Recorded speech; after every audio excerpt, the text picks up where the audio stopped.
Hello students, आप लोगों का पिछला चैप्टर ख़त्म हो चुका था। अब जो एक्सरसाइज चलेगा वो होगा आपको 7.3 और 7.3 में जिस फार्मूला का यूज किया जाता है वह हम आप लोगों को क्लास में बता चुके हैं। फिर भी एक बार देख लीजिए। इसी सूत्र पे हम सारे क्वेश्चन को डील करेंगे। हम इस फार्मूला को याद रखने का ट्रिक बता रहे हैं, जो है आपका 23, 31 और 12। इसको आप सिर्फ y के मान में पुट कीजिएगा और x1, x2 और x3 को आप हमेशा इनटू में रखिएगा। तो हमको इसमें कहा जाएगा क्वेश्चन में कि त्रिभुज का क्षेत्रफल ज्ञात कीजिए। तो उसके लिए सूत्र जो बनेगा वो आपका कोऑर्डिनेट ज्योमेट्री में त्रिभुज का क्षेत्रफल बराबर आप फार्मूला बनाइएगा 1/2 x1 इंटू 23। हम क्या बोले थे, सिर्फ y के मान पे इसको पुट कीजिएगा। 23 यानी y का ले लीजिए, 23 का ले लीजिएगा आप 2 यानी y के जगह पे 2 यानी y2, और इसका ले लीजिएगा आप 3 यानी y3। तो x1 इंटू हो जाएगा आपको y2 माइनस y3, फिर प्लस अब x2 इंटू देखिए क्या रखना हमको 31, यानी यहाँ हो जाएगा आपको y3 और y1 यानी y3 माइनस y1, अब प्लस इंटू में रखिएगा अब आप x3 12 यानी y1 और हो जाएगा y2 यानी y1 और माइनस y2। यही है आपका त्रिभुज का क्षेत्रफल निर्देशांक ज्यामिति के लिए। याद रखने का सबसे सिंपल तरीका यही है, ज़्यादा रखने की जरूरत नहीं। 23, 31, 12, लेकिन मान किसका रहेगा तो सिर्फ y का, और इंटू में रखना है x1, x2 और x3 1/2। इस फार्मूला पे हम क्वेश्चन बनाएंगे। देखिए क्वेश्चन आप लोग को किस, अब आप लोग इस फार्मूला पे क्वेश्चन देखिए कि किस टाइप से बनता है। क्वेश्चन आप लोग को देगा जैसे ये दिया हुआ है कि 3, -4, 7, 5 और -1, 10। यह किसी त्रिभुज का शीर्ष है और इसका आप लोग को क्षेत्रफल ज्ञात करना है। तो हाँ, आप लोग क्वेश्चन जो दिया जाएगा एग्जाम में वो दिया जाएगा कि उस त्रिभुज का क्षेत्रफल ज्ञात कीजिए जिनके शीर्ष ऐसे हैं, जिनके शीर्ष 3, -4, 7, 5 और -1, 10 है। आप लोग 2 नंबर की यह क्वेश्चन पूछा ही जाएगा एग्जाम में, यह गारंटी है। इस टाइप के क्वेश्चन को बार बार रिपीट किया जाता है, इसलिए इस टाइप को समझें। और इसमें हम पहचानने का तरीका बताए थे। आप लोग 3 कोऑर्डिनेट जब दें तो हम पहला बिंदु मान लेंगे A, दूसरा को B और तीसरा को C। अब हम आ गए हैं एक्सरसाइज 7.3 में। अब पहले हम जानते थे x1, y1, x2 और y2 के बारे में, और इसमें एक एक्स्ट्रा बढ़ जाएगा आपको x3 और y3। तो देखिए पहला बॉक्स में जिस प्रकार से आप लोग मानते थे x1 y1 है, अब मान लीजिए दूसरा में हो जाएगा आपको x2 y2 और तीसरा में हो जाएगा आपको x3 y3। और कुछ नहीं करना है। जब भी इस टाइप का क्वेश्चन दिया जाए x1 y1 और x2 y2 आप लोग जानते हैं, c जब ही आया तो हो जाएगा आपको x3 y3, क्योंकि हम लोग को त्रिभुज का क्षेत्रफल ज्ञात करना है, जो हम आपको अभी बताए थे। अब देखिए यहाँ पे लिख दीजिएगा, उसमें आप दिया है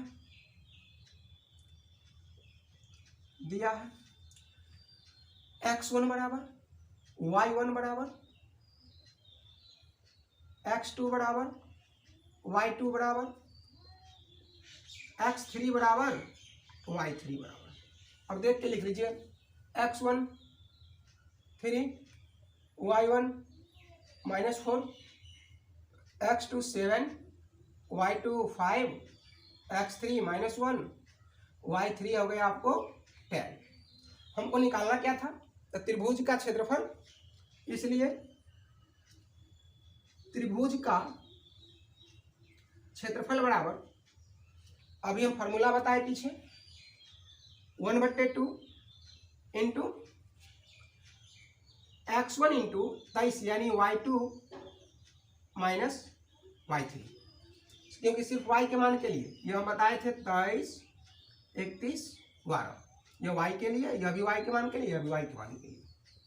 फिर plus x2 into y3 minus y1, 31 भी हो गया और बचा 12, plus x3 into y1 minus y2, यह आपका फॉर्मूला हो गया। अब ऊपर से मान देखिए बैठा करके 1/2 इंटू x1 को मान देखिए कितना है 3, इंटू y2 माइनस y3, तो y2 हो गया आपका 5 माइनस y3 10, प्लस है तो प्लस x2 का मान हो गया आपको 7, y3 10 माइनस y1 हो गया आपको -4, प्लस x3 -1 और इंटू y1 माइनस y2, यानी आप लिख सकते हैं y1 माइनस y2, तो y1 माइनस y2, तो x3 -1 y1 माइनस y2, तो y1 का मान हो गया आपको -4, फिर माइनस है फार्मूला वाला, और y2 का मान हो गया आपको 5, यह मान तो बैठ गया। अब आप इसको हल कीजिए 1/2 3, अब देखिए माइनस में 10 और 5 प्लस में, तो यहाँ पे हो गया आपको कर्ज ज़्यादा है और कमाई कम है, यानी हम लिख सकते हैं -5 प्लस 7 इंटू 10, अब माइनस और माइनस हो जाएगा आपका प्लस 10 + 4, यह प्लस बना देगा माइनस, यहाँ लिख सकते हैं -1 इंटू माइनस और माइनस, कर्ज ही है -4 - 5 -9। अब लिखेंगे 1/2 इंटू 5 3 जा, और यह माइनस में है तो हम लिख सकते हैं -15, प्लस है तो प्लस, यह हो जाएगा 10 + 4 यानी 7 इंटू 14 -1 इंटू -9। अब अगला स्टेप में देखिए 1/2 इंटू -15 प्लस 14 7 जा 98, और -9 से गुना होगा -1, हम लिख सकते हैं माइनस प्लस 9। अब आगे देख लीजिए आप लोग 1/2 इंटू प्लस वाला को ऐड कर लीजिए, तो 98 और 9 107, और माइनस कितना हो जाएगा आपका 15,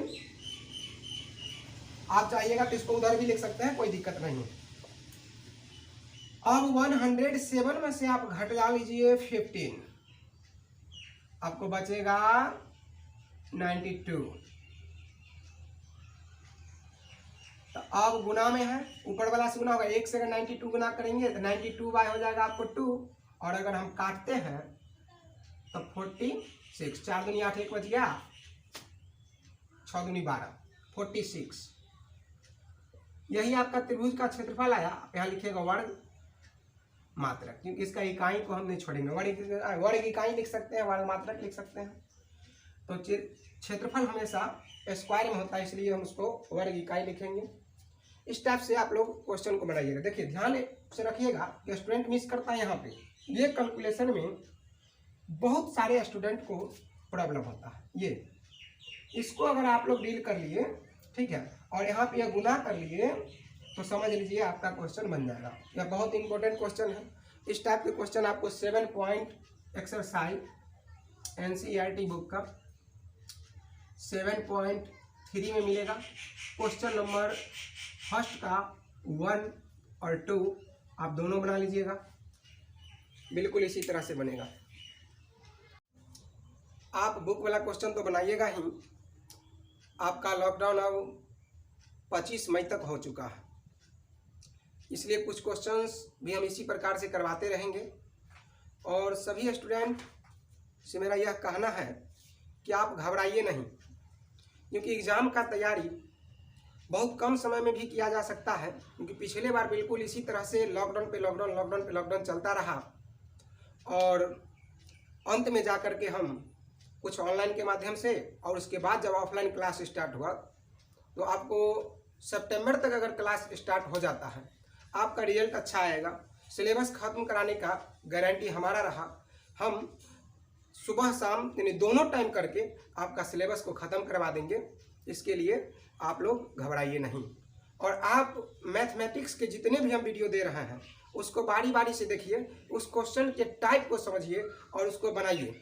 आप प्रैक्टिस में रहिएगा और जब क्लास चालू होगा तो ऑफलाइन क्लास में आपको इससे समझने में इसे बहुत ही आसानी होगी, ताकि अच्छा से आप एग्ज़ाम में नंबर ला सकें, अच्छा कर सकें।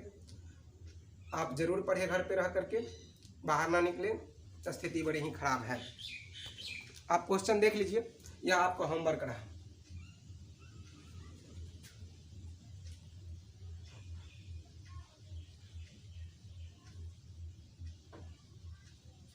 इसको बना लीजिएगा आप लोग।